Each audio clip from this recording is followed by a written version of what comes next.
Olá, eu sou Margarete Barreto e estamos no podcast Segurança e Cidadania. Hoje vamos falar com Michel Castro Marques, Conselheiro Nacional de Política sobre Drogas. É grande prazer te receber aqui, Michel. Vamos falar sobre prevenção de uso de drogas, né? A gente estava conversando um pouquinho antes de começar o programa, dizendo que eu tenho essa impressão, acho que não sei qual que é a sua impressão, quero saber, que grande parte da população está usando drogas, né? Tanto lícitas, né, como álcool, cigarro, como outras ilícitas, né? Qual que é a sua impressão, Michel, sobre esse posicionamento? Olá, Margarete, é um prazer estar aqui com vocês hoje, compartilhando informação, enfim, conversando sobre esse tema que é muito importante para a sociedade, é muito importante fazer essa discussão justamente por isso, porque as pessoas fazem uso de drogas, né? As pessoas estão no dia a dia, na vida, por diversos motivos, seja para se divertir, seja para conseguir passar pelas adversidades da vida, seja para conseguir se inserir em grupos, né? Isso é da sociedade, né? Na história as pessoas já usavam e usam ainda, né? Então eu percebo sim que as pessoas têm feito uso de drogas, né? As pessoas estão aí interagindo com o novo, para ter conhecimento do novo. Então tem sim, eu percebo isso. O que me preocupa muitas vezes é que a pessoa vai para um uso recreativo e acaba se envolvendo num vício, né? Assim, às vezes a pessoa ou vai experimentar uma droga e acaba tendo a sua vida bem comprometida com o uso de droga, né? Que essa é a nossa preocupação. Então, assim, às vezes o jovem vai por uma vulnerabilidade social, por uma pressão, uma curiosidade e ausência de informação sobre o impacto de uso de drogas, tanto na sua saúde física como mental, né? Que a gente tem uma grande população aí que acaba também tendo impacto na saúde mental a partir do uso de drogas, né? Quando a gente está falando sobre prevenção ao uso de drogas, as primeiras coisas que vêm na minha cabeça, o que eu sempre fico pensando a gente está fazendo prevenção do quê? Prevenção para quê? Que prevenção é essa? Né? Como que isso chega para as pessoas? Muitas vezes os programas de prevenção que a gente conhece, que são implantados, eles têm a ver e estão dentro de um contexto social que muitas vezes não são adequados para as pessoas que vão receber essa intervenção.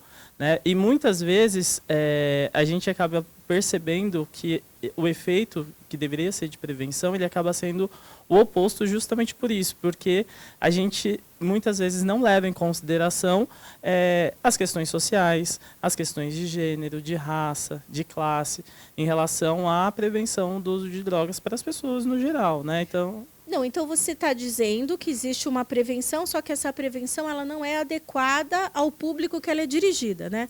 É a mesma coisa da gente vai fazer um discurso, mas não entende qual que é a sua plateia. É mais ou menos isso que você está dizendo? É exatamente isso. A gente tem hoje, por exemplo, no Brasil, possibilidades de programas de prevenção que vão trabalhar e atuar na perspectiva da criação de recurso interno, por exemplo, para o jovem entender as circunstâncias, entender onde que ele está, entender quais são as substâncias, né? Entender se consegue dizer sim ou não. A gente precisa, quando vai trabalhar a prevenção, olhar outros pontos para além da substância, né? Olhar, por exemplo, a questão do bullying, a questão do machismo, a questão da homofobia. A juventude muitas vezes acaba fazendo uso de droga, procurando uso de drogas, também para se afastar ou para anestesiar o sofrimento que vem tendo em diversas outras áreas. Então, essa é uma questão fundamental quando a gente vai pensar em fazer prevenção com a juventude, porque ir lá e falar, olha, maconha é isso, cocaína é aquilo, crack leva para a rua, isso tudo as pessoas sabem, né? Inclusive tem experiências na família, amigos, vizinhos, né? O que a gente precisa discutir com essas crianças, com esses jovens, é justamente como conseguir driblar as adversidades da vida para dizer sim ou não e entender o que está dizendo, né? Eu acho super importante a sua fala, porque assim, às vezes a gente tenta amortecer a dor com algum mecanismo externo, né? Sim. E na verdade a gente precisa superar essa dor, né?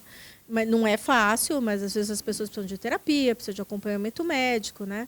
Porque existem feridas, né, que acabam causando, e acho que quando a gente está na adolescência isso é muito mais importante porque as pessoas querem pertencer a um grupo, né? Tem uma necessidade de pertencimento a alguma tribo, né? Que a gente costuma dizer, e que às vezes isso não acontece, né? Existem muitas pessoas que são rejeitadas por vários motivos, né? Tem aquele que o pessoal acha que é esquisito, aquele que tem uma orientação sexual diferente, né? Ou então se veste de forma diferente. Existem vários filtros aí nessa adolescência que acaba colocando as pessoas e cada um num ambiente, né? Exato. E afastando ele do grupo, e ele acaba se sentindo pertencente a um grupo através do uso de drogas. Isso é uma grande armadilha que a gente precisa conversar com os nossos adolescentes, né? Exatamente. É justamente esse o ponto, né? Eu lembro quando eu estava na adolescência, que eu estava na escola, lá nos anos 90, né? E a gente tinha aulas de educação sexual, por exemplo, né? E a maioria, eu me lembro muito bem, né? A maioria das aulas eram sempre sobre as ISTs, na época chamavam DST, enfim. Nunca era conversando sobre quando chegar aquele momento, né? O que é chegar a esse momento? Então, a gente precisa conseguir conversar com a juventude sobre quando vai ser esse momento. Não vai ser um momento que vai ser assim, vão oferecer uma bala para você na porta da escola, né? Essas lendas que aconteceram e acontecem, elas normalmente não são a pura verdade. Isso vai acontecer justamente dessa forma como a gente já está falando, né? Sempre por um motivo de exclusão, ou uma violência familiar, ou violência sexual. Isso vai acontecer justamente porque a criança não tem, e o adolescente, né, eles não têm uma estrutura para conseguir dizer o que está acontecendo, né? E aí, quando a gente olha para todo esse processo, a gente pensa em, por exemplo, programas que são fundamentais para o cuidado da criança e do adolescente, por exemplo, o programa Saúde na Escola, a inserção de profissionais de psicologia e serviço social nas escolas, para conseguir fazer esse diagnóstico situacional do coletivo, né? Quando a gente olha para o coletivo e entende o que está acontecendo, a gente consegue ter programas de prevenção muito qualificados, né? E aí, quando eu falo isso para você, eu me lembro, por exemplo, de experiências de territórios, uma experiência de uma organização da sociedade civil do Rio de Janeiro, né, da Redes da Maré, que foi uma das primeiras organizações assim que trabalham exatamente em um complexo de favelas, e que pensa e que tem programas justamente que olha para o contexto pessoal, para o contexto familiar, para o contexto coletivo, possibilitando que aquelas crianças, aqueles adolescentes tenham uma possibilidade de tomada de decisão socioeducacional, enfim, que consigam dizer das adversidades, consigam construir outras possibilidades ali para o seu território e assim se fortalecerem, né, em coletivo, né? Esse é fundamental para a prevenção. Não, e assim, a gente falando de prevenção, né, existe as pessoas se fala da prevenção, se fala muito do que pode acontecer com a pessoa quando usa drogas, né, de ficar realmente no vício, né? A gente vê do crack as pessoas na rua em situação assim de vulnerabilidade extrema, né? Eu costumo dizer que se a gente visse um animalzinho naquela situação, a gente ficaria altamente compadecido, e muitas vezes as pessoas não têm esse mesmo sentimento quando vê um ser humano numa situação daquela, porque realmente ele está em extrema vulnerabilidade, ele está totalmente tomado pelo vício, não consegue sair, né? Às vezes não se alimenta, fica dormindo no chão frio. A gente vê isso muitas vezes aqui no centro de São Paulo, é uma coisa muito triste, né? E o que os especialistas têm dito sobre a saúde mental e a dependência química? Porque as pessoas acabam adoecendo mentalmente, elas largam a família, largam tudo, né? Elas vivem para o vício, né? O que o senhor, como conselheiro, né, como ocupante de um cargo tão importante, o que tem sido feito para que essas pessoas retornem, né, consigam realmente sair desse ciclo de vício e retornar à sociedade de forma produtiva? Antes de ser conselheiro do Conselho Nacional, eu já fui trabalhador da rede de atenção psicossocial, né, do CAPES, do consultório na rua, já fui trabalhador da UBS. Então, quando a gente olha para as políticas que são implantadas nas cidades, né, nos municípios, no estado, até a nível nacional, a gente precisa entender que uma política muito bem fundamentada é aquela política que vai olhar a demanda do sujeito, né? Então, assim como na prevenção, quando a gente olha para a criança, olha para as adversidades da vida, olha para o coletivo, na política de cuidado a gente precisa fazer a mesma coisa. Quando a gente tem uma política de cuidado que não consegue trabalhar a prevenção no cerne ali do que é necessário, né? Só foca no sim ou não. E aí a gente chega na adolescência, chega na fase adulta, onde a criança, onde a pessoa passa a fazer o uso, e a gente não olhou para aquela questão social, para aquela questão coletiva, para aquela questão de degradação social que aquela população está vivendo, a gente tende a ter exatamente isso que você trouxe, né? São Paulo, por exemplo, é o epicentro, né, a gente pode chamar dessa forma, de população em situação de rua. Isso é muito ruim, porque são mais de 100 mil pessoas que estão em situação de rua, muitas delas fazendo uso de drogas, porque estar na rua deve ser uma coisa muito difícil, né? Conseguir garantir que você vai conseguir dormir, né? Garantir que você vai conseguir acordar no outro dia vivo, deve ser muito difícil. E a gente ter políticas que vão olhar para essa questão e apenas dizer assim, olha, você tem a opção de ir para um albergue, para uma internação, para uma clínica, é a possibilidade de fracasso total. Porque quando a gente olha essa cadeia, né, a prevenção, e vai lá e fala para a criança e para o adolescente, você pode, a droga é isso, você não deve usar. Aí olha na fase adulta e sugere uma única possibilidade de tratamento, que é a internação ou a saída daquela situação, sem olhar o contexto social de vulnerabilidade, tanto daquela pessoa quanto daquela família ou daquele coletivo ali que está naquela situação, sem garantir, por exemplo, cuidado no território, moradia, trabalho.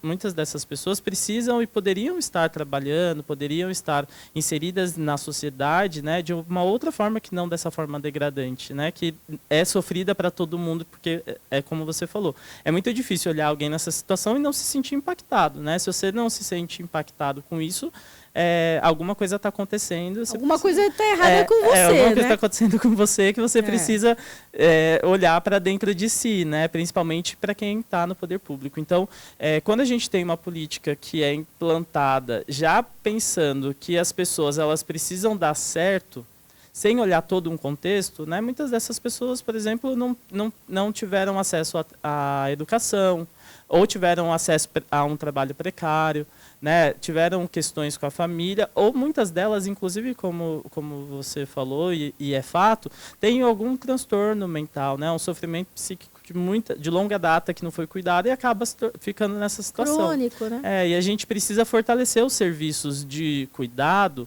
de base territorial, os CAPs, as UBS, os consultórios na rua, para conseguir absorver essas demandas e fazer um cuidado amplo dessa pessoa, pensando moradia, pensando assistência. Enquanto a gente não tiver um cuidado que vá olhar para todos esses aspectos, moradia, assistência, saúde, trabalho, a gente vai ter sempre cenas de uso gigantescas, a gente sempre vai ter espalhamento dessas pessoas pela cidade, a gente sempre vai ter índices gigantescos de violência. Violência delas, violência contra elas, violência na sociedade entre como um elas, todo. né? Entre elas. Então, mas o que eu queria perguntar para você, que eu acho que é importante, que assim, eu como policial eu vejo assim, né?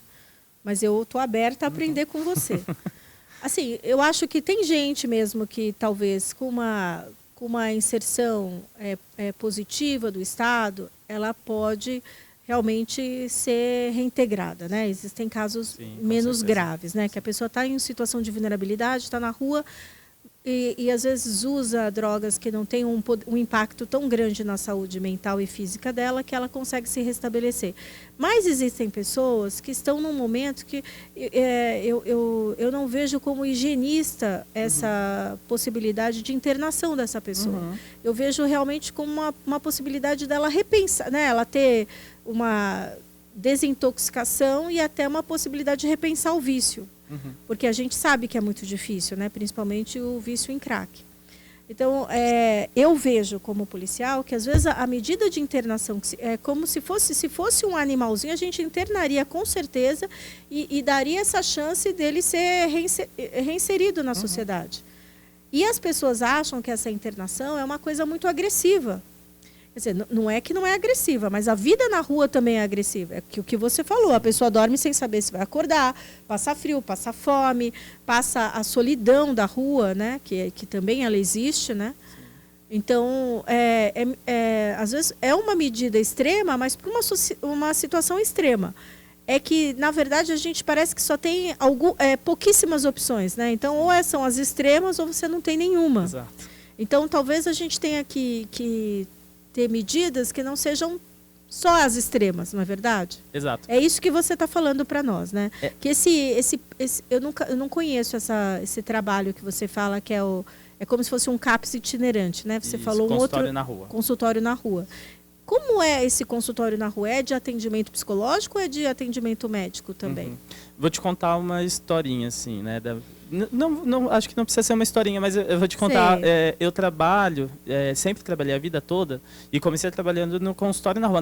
Nem era esse nome, era um programa do município de São Paulo, foi antes de ter o consultório na rua, que é um programa federal e tem diversas capitais, diversas cidades no país. E eu sempre trabalhei na perspectiva da redução de danos. E aí, quando a gente fala redução de danos, sempre vem aquela coisa assim, redução de danos é contra a internação, é contra a abstinência, é contra não sei o quê. Na verdade, não, né? Exatamente, é exatamente isso. Na verdade, não é. Outro dia eu estava falando exatamente disso, que tem muita gente que é contra essa política de redução de dano, sem saber que essa política é capaz de salvar não só a vida dessa pessoa, como de outras pessoas. Exatamente. Então, a distribuição de camisinhas, a distribuição de seringas, não é porque você é a favor do uso de drogas, mas é justamente para a pessoa não ter uma doença mais grave ainda, não é isso? É justamente isso. É justamente isso. E aí, quando a gente trabalha nessa perspectiva da redução de danos, e aí eu particularmente, assim, e alguns companheiros, enfim, algumas pessoas, a gente sempre diz, se é do sujeito entender que ele precisa de uma internação e a gente tem uma avaliação clínica, uma avaliação técnica, entendendo que aquela internação ela é necessária, essa internação ela precisa acontecer. Como você falou, internar, estar num ambiente protegido, muitas vezes é difícil, a gente não pode ter isso como uma diretriz. Então, fazer um programa de internação com, 30 mil vagas no município de São Paulo para internar todo mundo que está em situação de rua é uma coisa que não pode acontecer. Mas a gente entender que o consultório na rua, que é o serviço que é da estratégia de saúde da família, que tem agente social, agente comunitário de saúde, psicólogo, assistente social, médico, enfermeiro, vai atender essa pessoa, tem uma avaliação, e isso é necessário, essa pessoa também quer, ou às vezes ela não quer, mas tem essa necessidade, isso pode acontecer, isso é importante que aconteça justamente por isso. Porque... O único ponto que eu quero debater com você, que eu acho que é importante da gente debater, que você falou assim, que a pessoa também queira, mas eu acho que tem algumas pessoas que essa vontade ela está comprometida. Então, é o que eu estava dizendo. Muitas vezes a avaliação médica, a avaliação da equipe multiprofissional que acompanha aquela pessoa longitudinalmente vai entender que uma internação ela é necessária e essa internação ela precisa acontecer. E aí é justamente esse o ponto, né? Não pode ser a diretriz, porque como é que eu vou dizer se essa vontade da pessoa, ou se essa pessoa, numa única avaliação ali de 10, 15, 20 minutos na rua, dizer assim, olha, você não está conseguindo. Não tem como. Na verdade, a internação é a última rácio, né? A última alternativa. Eu entendo isso e acho isso muito viável. É que assim, eu vou dizer para você, eu tenho 31 anos de polícia, né? E nos plantões policiais, o que a gente vê é muita gente que está necessitando de atendimento e que às vezes a gente não tem nem onde mandar de noite, porque o hospital está fechado, né? Então, assim, muitas pessoas vulneráveis, com a saúde mental comprometida, procurando a polícia e você às vezes não tem nem onde levar. Então, assim, realmente você está nesse local que você está, com essa sensibilidade, né? Porque a gente não pode achar, isso não é um problema fácil de resolver, muito menos assim que se resolve da noite para o dia, né? É um problema que tem que ser enfrentado em várias vertentes mesmo, que a pessoa não chegou ali só porque ela quer usar droga. Então, assim, tem todo um contexto pessoal, familiar, social, que deve ser revisto, né? Onde é que a sociedade está errando, né? Que as pessoas estão procurando escapar. Exato. Quando você fala, né, dessa coisa de não ter serviço, né, qual é o serviço que acolhe a pessoa que está em sofrimento, né? Eu lembro muito quando eu trabalhava na rede de saúde, muitas das vezes, por exemplo, no CAPS mesmo, eu trabalhei, a maioria dos CAPs que eu trabalhei são do tipo 3, que tem cama para as pessoas, né, para a gente poder fazer acolhimento noturno, esse tipo de internação quando a pessoa está em crise. Mas muitas das vezes o CAPS, por exemplo, não tem uma estrutura de hospitalar. Então, às vezes, a gente precisa da retaguarda do hospital geral. O que acontece? A gente tem municípios que têm uma dificuldade gigantesca do SAMU de atender as pessoas em crise, de atender pessoas em situação de rua que está em crise. Se no CAPS a gente sofria a dificuldade, imagina uma pessoa ou uma família na rua tentando buscar apoio para o seu familiar, né? Então a gente precisa de uma sensibilização da rede de saúde, da rede de assistência, justamente para conseguir atender e dar vazão a esses casos, né? Isso é fundamental, isso é muito importante. E assim, é uma questão de humanidade, e não é só isso, né? É uma questão de segurança também, porque às vezes a pessoa não só coloca em risco a sua própria integridade, como a integridade de outras pessoas. Né? Exatamente. Porque, assim, muitos se suicidam, muitos acabam cometendo crimes violentos, né? Porque eles estão numa exposição muito grande à violência também, né? Sim, exatamente. Como a gente vem falando, né? A prevenção ela vai passar desde a infância ali, né, pensando no contexto, até na fase adulta. Se a gente olha para a prevenção apenas como uma única ferramenta exclusiva, assim, é isso, você tem que dizer não, a gente não consegue. Né? Até porque a gente sabe que muita gente não vai dizer não. Exatamente. Né? A gente precisa ter o fortalecimento das equipes, dos serviços para conseguir atender essas pessoas, ampliar esses serviços 24 horas para atendimento dessas pessoas. Né? E você fala desse serviço 24 horas, seriam essas clínicas de acolhimento? São os CAPs, os Centros de Atenção Psicossocial. Né? Eles têm do tipo 1, 2 e 3. O tipo 1 é para municípios pequenos, né? Tipo 2 também. O tipo 3 ele é o que tem cama. Então, as pessoas, quando estão em crise, são acompanhadas pelo CAPS, pelo consultório na rua, pela UBS, elas podem acessar esse serviço. Além do CAPS tipo 3, a gente precisa ter ampliado os leitos de hospital geral. Então, por exemplo, o hospital geral da sua cidade, ele precisa ter um leito ali de psiquiatria para quando a pessoa está... E aí, quando faz uso de drogas, por exemplo, ela está intoxicada, muitas vezes ela precisa primeiro de um atendimento clínico no hospital, uma observação, uma desintoxicação de 2, 3 dias e ir para o CAPS AD3, por exemplo, para passar alguns dias para ficar bem. Então, a gente precisa ampliar isso nos municípios, nos estados. Né? A gente está passando agora, nesse momento, por um processo muito importante no país, que é a reformulação do Plano Nacional de Política sobre Drogas, que é um plano que é do Ministério da Justiça e Segurança Pública, que vai nortear as ações do governo federal para essa questão. Né? E aí, ele tem algumas participações, a gente finalizou agora as escutas regionais, então a gente teve em todas as regiões do país, eu tive em todas as regiões do país para discutir isso, mas a gente está ainda num processo de consulta virtual. Então, as pessoas podem acessar a plataforma Brasil Mais Participativo e colocar suas sugestões, os problemas, o que tem na sua cidade ali de dificuldade de cuidado, de prevenção. Até porque o país é super heterogêneo, né? Exatamente, por isso que a gente vê várias realidades, né? O país continental, né? Exatamente, então... por isso que a gente foi em todas as regiões para fazer essas escutas e as pessoas poderem dizer, em cada região foi muito diferente, né? Então, é importantíssimo que as pessoas falem sobre prevenção, sobre como que elas querem o cuidado, sobre como que elas olham o que está acontecendo no restante do mundo e colocam para participação, para ser implantado no Brasil. Então, tem essa possibilidade das pessoas participarem desse espaço. Né? Não, é muito interessante. Outro dia eu estava conversando e, assim, na verdade, existem cracolândias no mundo inteiro, não é só no Brasil, né? E aí, outro dia, uma pessoa estava falando assim, vamos pegar o modelo que foi feito na Alemanha, por exemplo. Mas o que eu acho, na verdade, é que, assim, além da gente copiar modelos, a gente tem que entender, né, que o brasileiro é um povo diferente, né? Então, você não pode trazer um modelo assim muito diferente do que da população. Então, talvez seja melhor copiar um modelo espanhol, que é mais parecido com o Brasil, do que um modelo de um país tão diferente, com a população tão diferente do Brasil, né? Porque senão você importa um modelo que pode ser maravilhoso lá, mas que não vai dar certo aqui. Porque a massa que você vai usar, que é o povo brasileiro, é muito diferente do povo alemão. Uhum. Então, não estou dizendo que o alemão é melhor do que o brasileiro, estou dizendo que são pessoas diferentes. Jeitos de Cultura pensar diferente, cultura diferente, né? Um país diferente. Então, assim, precisamos procurar um modelo que seja mais adequado para a população brasileira. Sim. Seja mais aceitável também. E que a gente também não pode colocar essas pessoas como pessoas que eu vejo muitas vezes as pessoas falando como se elas fossem inservíveis, né? A gente tem que resgatar, porque essa pessoa ela não vai virar pó de pirlim-pim-pim, né? Ela vai continuar na sociedade. Então, assim, a gente precisa dar um destino para essas pessoas que seja digno, que seja aceitável, né, eticamente, não é verdade? Exatamente.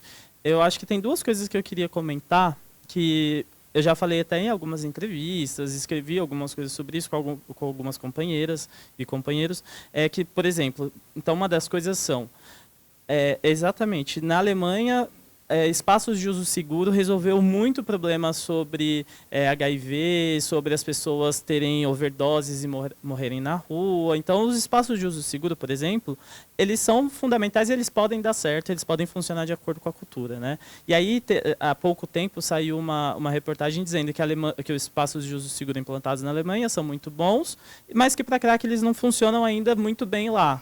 Né? E aí, como a gente tem diversas experiências no mundo, e aí acho que é uma experiência que se aproxima muito do Brasil, de São Paulo, né? Enfim, do Brasil mesmo como um todo, é a da Colômbia. Colômbia, ela... E aí, tanto a parte mais, como eu posso dizer, mais violenta, enfim, tanto de política pública quanto do tráfico, enfim, quanto também das saídas e das alternativas. Hoje, na Colômbia, existem espaços de uso para diversas substâncias, para crack, inclusive, e que funcionam, e estão funcionando. Então, talvez a gente precise olhar para isso, olhar para a nossa cultura, olhar para como que é essas cenas de uso que a gente tem, e entender, olha, nesse espaço vai funcionar tal coisa, naquele outro lugar não vai funcionar espaço de uso, né? E aí, quando a gente fala de espaço de uso, a gente não está falando de uma coisa que é política, que é todo mundo que usa droga vai para aquele lugar. A gente está falando de um espaço que é para quem já tem já teve tudo, já está em situação de rua, já está muito danificado e que tem diversas coisas e diversas estratégias dentro desse espaço, que é para além dela ter um uso observado mesmo, ter a possibilidade de encaminhamento para serviço de internação, por exemplo, ter a oportunidade de se alimentar, né? Conseguir olhar para isso. Óbvio, a gente precisa passar por um monte de reformulações na legislação, de reformulação de política pública, inclusive, para poder pensar nos espaços de uso. Mas enquanto a gente não consegue avançar nessa parte mais política, porque técnica a gente já sabe que funciona e que pode funcionar. Enquanto a gente não consegue avançar nessa parte política, a gente pensa o que a gente consegue fazer em relação a isso. Então, por exemplo, no país hoje estão sendo implantados os CAIs, que são Centros de Acesso Integral a Direitos, para atender essas pessoas, tanto as pessoas que são e que foram abordadas e que sofreriam alguma sanção por uso de maconha, por exemplo, né, com essa decisão do STF em relação a 40 gramas ou 6 pés fêmeas, quanto uma articulação de rede, né? Esse serviço também é uma possibilidade de ampliar a prevenção para as pessoas que fazem uso de drogas ou para as pessoas que ainda não fazem uso de drogas, porque ele vai articular uma rede como um todo, né? Então a gente precisa, de fato, olhar para o que dá certo fora e pensar qual estratégia a gente vai trazer para o Brasil. É o espaço de uso da Alemanha, eles já entenderam que para o crack ali não funcionou muito. É o espaço da Colômbia, está funcionando um tanto. É olhar como que Nova York funcionou ali em relação ao uso de crack, enfim, e o que a gente faz, né, com isso. É muito importante, é pertinente mesmo. Michel, para encerrar, eu queria dizer para você o seguinte: eu acredito muito em prevenção e que a gente tem que trabalhar muito pesado nisso, porque realmente os danos que a droga faz na sociedade e nas pessoas é muito grande, né? Então, assim, sempre a gente tem uma política de prevenção efetiva. Só que como a gente não mora na Disneylândia, a gente mora no Brasil e a gente sabe que, infelizmente, as pessoas, algumas vão usar, mesmo com todas as alternativas de prevenção, que a gente também olhe com um olhar humano para essas pessoas e de resgate da vida dessas pessoas. Queria agradecer demais a sua participação aqui. Você trouxe muitos elementos assim que vai fazer o nosso telespectador pensar, né? E a gente tem que pensar, né? Não podemos ter opinião pronta e não tem solução fácil para um problema tão complexo como é o uso de drogas. Não. Muito obrigada por sua participação aqui e o microfone da TV Alesp está sempre aberto para você. Muito obrigada. Obrigado, eu agradeço muito o convite, estou à disposição para o que precisar e eu concordo com você e também tenho isso. A prevenção ela tem que ser a primeira coisa, a gente precisa prevenir e é como a gente falou, né? Prevenir não é só ensinar ou falar assim, diga não, né? É ter acesso à saúde, educação, direitos, moradia, trabalho, é conseguir olhar para a comunidade, para a sociedade, para aquela pessoa de forma singular e que o resultado, né, tá ali. O que precisa ser aplicado está ali. É só a gente conseguir acessar essas pessoas de forma mais adequada. Muito obrigada. Obrigado.